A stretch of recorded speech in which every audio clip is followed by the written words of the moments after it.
بسم اللہ الرحمن الرحیم۔ تہمت طرازی کے اس واقعے کے بعد یوسف صلاح الدین کی قدر و منزلت میں مزید اضافہ ہو گیا تھا اور سلطان نور الدین زنگی اس پر پہلے سے زیادہ مہربان نظر آنے لگے تھے۔ یہ ایک دنیاوی کلیہ ہے کہ جب کسی انسان کو عزت و دولت حاصل ہوتی ہے تو اس کے قریبی دوست اور عزیزدار بھی دشمنوں یا حاسدوں کی صف میں کھڑے ہو جاتے ہیں۔ غیروں کا تو ذکر ہی کیا، دربار سلطانی میں نوعمر یوسف کی غیر معمولی مقبولیت نے بعض ان امراء کو بھی حسد میں مبتلا کر دیا تھا جو بہت روشن خیال اور اعلیٰ ظرف تصور کیے جاتے تھے۔ معزول امیر ابن مرقوم ویسے ہی صلاح الدین سے شدید نفرت کرتا تھا۔ اس نے انتقام لینے کے لیے ان امیروں کو بھی ورغلانا شروع کیا جن سے ان کے قریبی تعلقات تھے۔ وہ دن دور نہیں جب ایک پست خاندان سے تعلق رکھنے والا کرد ہم اعلیٰ نسب عربوں پر حکومت کرے گا۔ امیر ابن مرقوم ایک خفیہ نشست میں صلاح الدین کے خلاف زہر اگل رہا تھا۔ اس وقت سلطان نور الدین زنگی کے 3 بڑے امراء راشد بن عبداللہ، عمیر بن مروان اور فواد بن کعب موجود تھے۔ میں تو رائندہ درگاہ ہو چکا ہوں مگر آپ حضرات کو سلطان عادل کی قربت حاصل ہے۔ امیر ابن مرقوم کے لہجے سے نجم الدین ایوب اور اس کے خاندان کے لیے شدید نفرت کا اظہار ہو رہا تھا۔ سلطان عادل کو سمجھائیں کہ نجم الدین ایوب اور اسد الدین شیرکوہ پر اتنا زیادہ اعتبار نہ کریں۔ وہ اپنے عہدے و منصب اور اختیارات سے فائدہ اٹھاتے ہوئے کسی وقت بھی سلطان معظم کی حکومت کا تختہ الٹ سکتے ہیں۔ میں نے اس خاندان کا زور توڑنے کے لیے ایک کوشش کی تھی مگر افسوس تقدیر نے میرا ساتھ نہیں دیا۔ امیر راشد بن عبداللہ، عمیر بن مروان اور فواد بن کعب ابن مرقوم کی منطقی گفتگو سے متاثر نظر آ رہے تھے۔ ٹھیک ہے، آج میں سلطان عادل کی نظروں سے گر گیا ہوں مگر پرانا خدمتگار ہوں اس لیے حق نمک ادا کر رہا ہوں۔ امیر ابن مرقوم کے چہرے سے اداسی جھلکنے لگی تھی اور وہ فتنہ گر ایک عجیب چال چل رہا تھا۔ میں تم لوگوں کے ساتھ بھی دوستی کا حق ادا کر رہا ہوں۔ صرف سلطان عادل ہی کے اقتدار کو خطرہ نہیں، تمہاری کرسیاں بھی آنے والے طوفان کی زد میں ہیں۔ تینوں امراء ابن مرقوم کے فریب میں آ گئے تھے۔ آخر اس مسئلے کا حل کیا ہے؟ امیر راشد بن عبداللہ نے ابن مرقوم سے پوچھا۔ ہم خود بھی اس خاندان کے بڑھتے ہوئے اثرات سے خائف ہیں۔ اس مسئلے کا بس ایک ہی حل ہے۔ امیر ابن مرقوم نے بڑی عیاری سے لب کشائی کی۔ سلطان عادل کو مشورہ دیں کہ بیک وقت 2 بھائیوں کے ہاتھ میں فوجوں کی کمان نہیں ہونی چاہیے۔ پہلے اسد الدین شیرکوہ کو سالاری کے عہدے سے ہٹا کر دربار کی 4 دیواریوں تک محدود کر دیا جائے تاکہ وہ سلطان عادل کی خدمت میں صرف سلام پیش کرتا رہے۔ اسد الدین شیرکوہ کے ہاتھ میں تلوار کا رہنا انتہائی خطرناک بات ہے۔ یہ کہہ کر امیر ابن مرقوم کچھ دیر کے لیے خاموش ہو گیا اور تینوں امراء کے چہروں کا جائزہ لینے لگا۔ ابن مرقوم کے دلائل اور چرب زبانی نے اپنا کام دکھا دیا تھا۔ سردار عمیر بن مروان نے اس کی تائید کرتے ہوئے کہا، اسد الدین شیرکوہ بہت جنگجو انسان ہے، ہر وقت قہر و غضب کا مجسمہ نظر آتا ہے۔ امیر ابن مرقوم نے لوہا گرم پا کر ایک اور بھرپور ضرب لگائی۔ اسد الدین شیرکوہ جنگجو ہی نہیں، ایک نہایت شاطر انسان بھی ہے، اپنے بڑے بھائی نجم الدین ایوب سے زیادہ خطرناک۔ اسے سالاری کے منصب سے ہٹانے کے بعد کسی دوسرے موقع پر نجم الدین ایوب کے ہاتھ سے بھی تلوار لے کر اسے دربار میں بٹھا دیا جائے۔ اس طرح زنگی خاندان کا اقتدار بھی محفوظ رہ پائے گا اور آپ حضرات کی کرسیاں بھی۔ پھر تینوں امراء ابن مرقوم سے وعدہ کر کے اٹھے کہ وہ عنقریب اس خاندان سے نجات حاصل کر لیں گے۔ پھر وہ دن امیر ابن مرقوم کی زندگی کا یادگار دن تھا جب پورے شام میں صلاح الدین کی موت کی خبر عام ہو چکی تھی۔ امیر ابن مرقوم خوشی سے پاگل ہو کر گلی کوچوں میں چیختا پھر رہا تھا، لوگو سنو، قدرت نے میرے ساتھ انصاف کر دیا۔ نجم الدین ایوب نے اپنے اختیارات استعمال کر کے مجھے سلطان عادل کے ہاتھوں میں معزول کرا دیا تھا مگر حقیقی عادل تو اللہ کی ذات پاک ہے۔ اس کی عدالت میں کسی کی سفارش نہیں چلتی۔ اس نے میری ذلت اور رسوائی کا انتقام لے لیا۔ اور نجم الدین ایوب کا بیٹا یوسف صلاح الدین مر گیا۔ امیر ابن مرکوم کی وحشیانہ چیخیں سن کر بہت سے لوگ اپنے گھروں سے نکل آئے تھے۔ ان کے چہروں سے افسوس کا اظہار ہو رہا تھا، اور جو لوگ تہمت طرازی کے واقعے سے باخبر تھے انہیں پاک باز اور جوان سال یوسف کی ناگہانی موت کا بہت صدمہ تھا، اور وہ اسلامی رسم کے مطابق دل ہی دل میں مرنے والے کے لیے مغفرت کی دعائیں کر رہے تھے۔ اور نجم الدین ایوب کے گھرانے پر تو قیامت ہی ٹوٹ پڑی تھی۔ کسی کو یقین ہی نہیں آ رہا تھا کہ صلاح الدین ان سے اتنی جلد بچھڑ جائے گا۔ ست الملک خاتون اپنے جانے والے بیٹے کو پکارتے پکارتے شدت غم سے بے ہوش ہو گئی تھی۔ دونوں بھائی توران شاہ اور ملک عادل روتے روتے نڈھال ہو گئے تھے۔ نجم الدین اور اسد الدین شیرکوہ کی آنکھوں سے بھی آنسو رواں تھے، اور وہ فولادی اعصاب رکھنے والے انسان بھی برسوں کے بیمار نظر آ رہے تھے۔ پھر دیکھنے والوں نے ایک جاں گداز منظر دیکھا۔ سلطان نور الدین زنگی کے محل کی ایک کنیز پاگلوں کی طرح بھاگتی چلی جا رہی تھی۔ نہ اس کے سر پر کوئی چادر تھی، نہ چہرے پر حجاب۔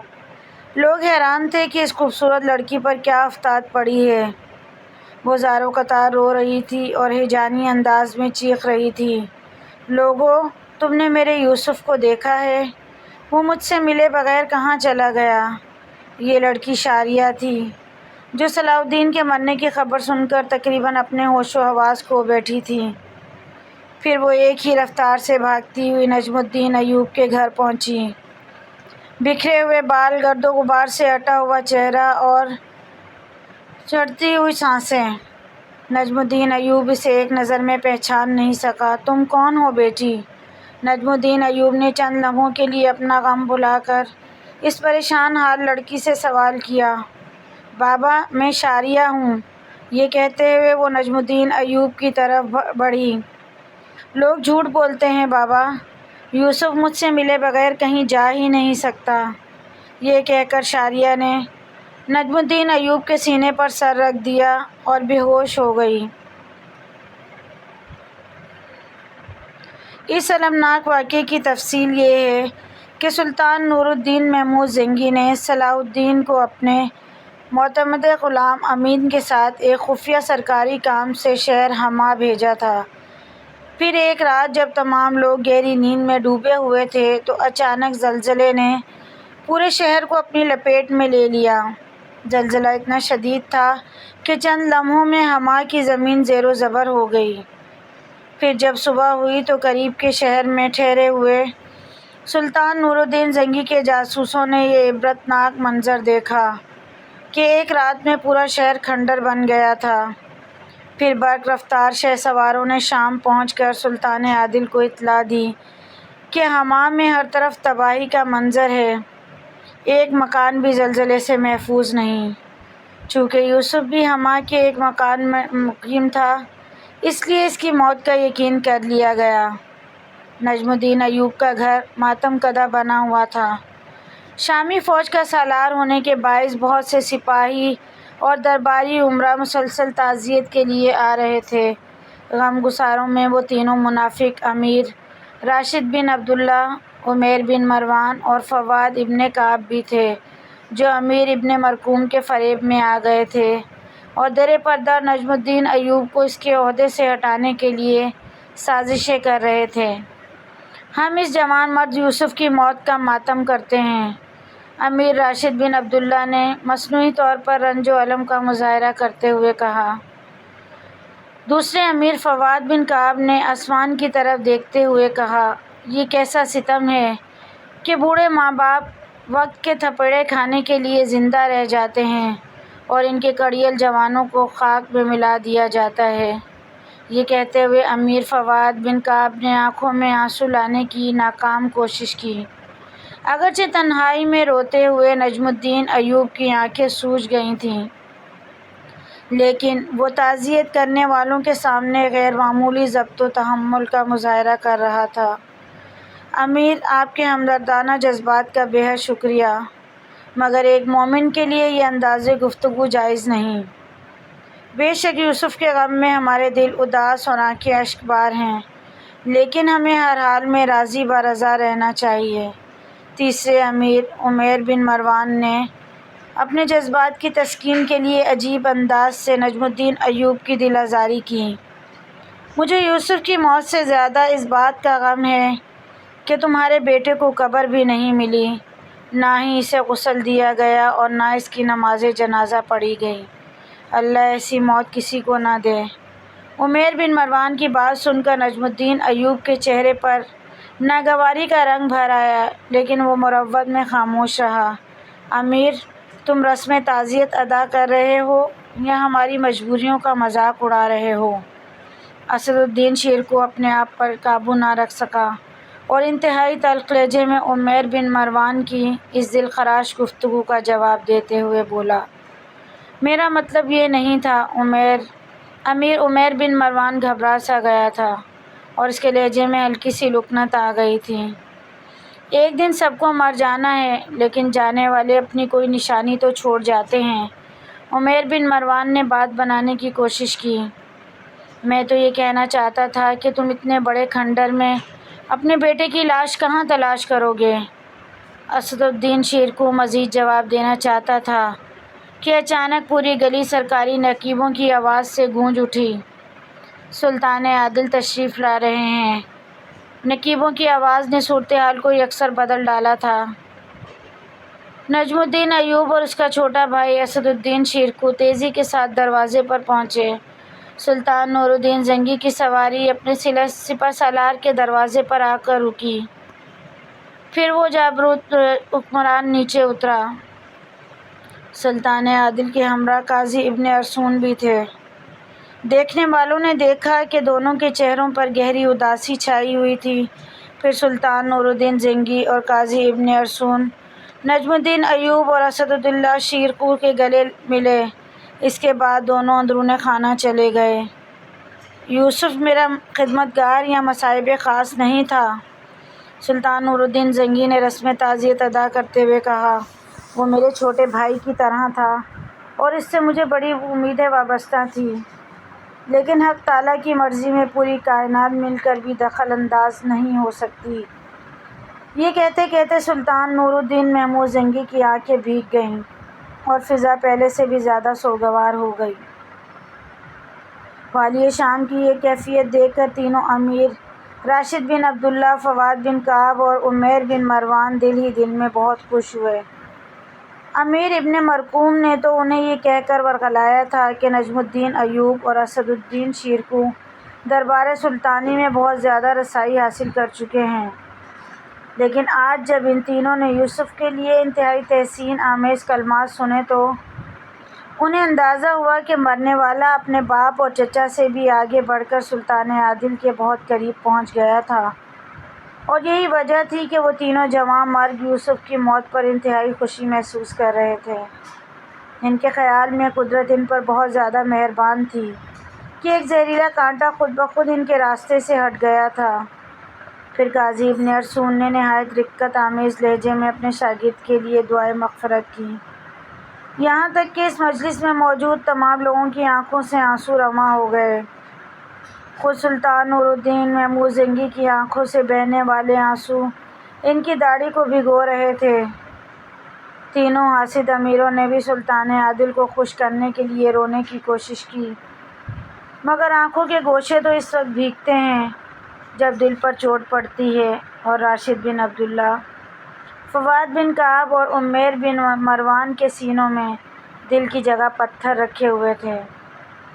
پھر جب سلطان نور الدین محمود زنگی رخصت ہونے لگے تو انہوں نے اپنے سپہ سالار نجم الدین ایوب کو مخاطب کرتے ہوئے کہا، اگرچہ سرکاری کارندوں نے اطلاع دی ہے کہ شہر ہما میں سارے مکانات منہدم ہو گئے اور دور تک انسانی زندگی کے آثار نہیں ملتے، لیکن پھر بھی یوں محسوس ہوتا ہے کہ جیسے سرگوشی میں کوئی مجھ سے کہہ رہا ہو کہ یوسف محفوظ ہے۔ آمین۔ قاضی ابن ارسون نے بآواز بلند کہا، آپ سلطان عادل ہیں اور مجھے یقین ہے کہ حق تعالیٰ آپ کی دعا ضرور سنے گا۔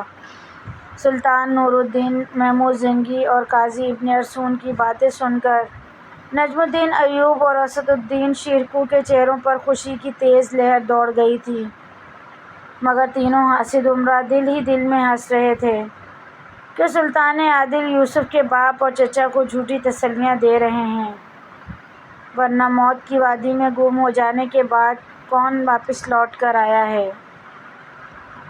دوسری طرف شہر حما میں بڑی عجیب صورتحال تھی۔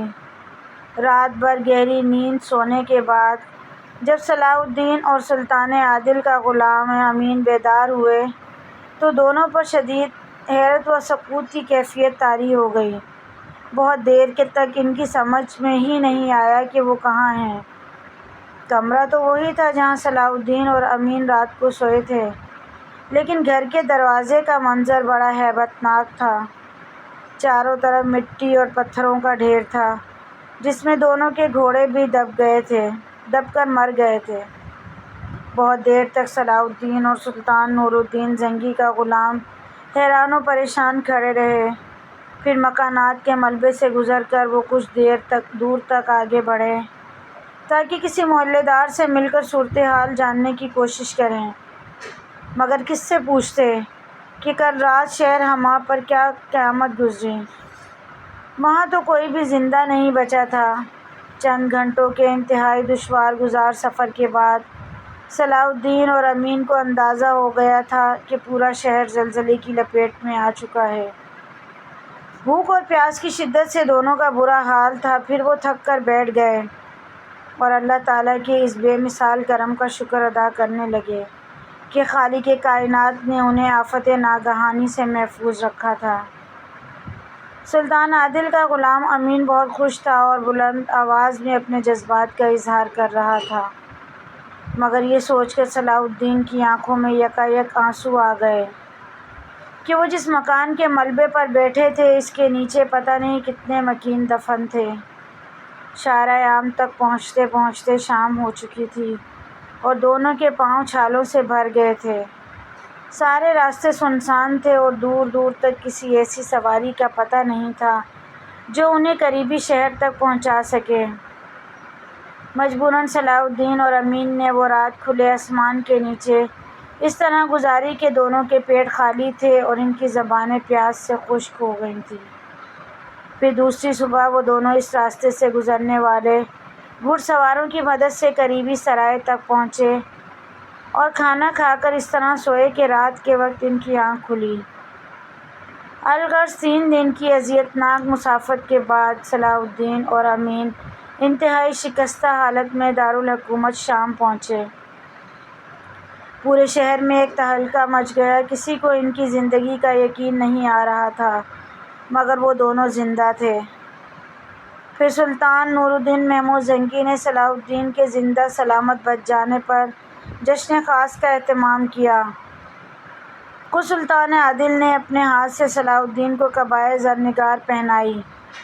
یہ منظر دیکھ کر نجم الدین ایوب اور اسد الدین شیرکوہ کی آنکھوں میں آنسو آ گئے، مگر یہ آنسو اظہار تشکر کے طور پر تھے کہ خالق کائنات نے ان کے بیٹے کو دوسری زندگی عطا کی تھی۔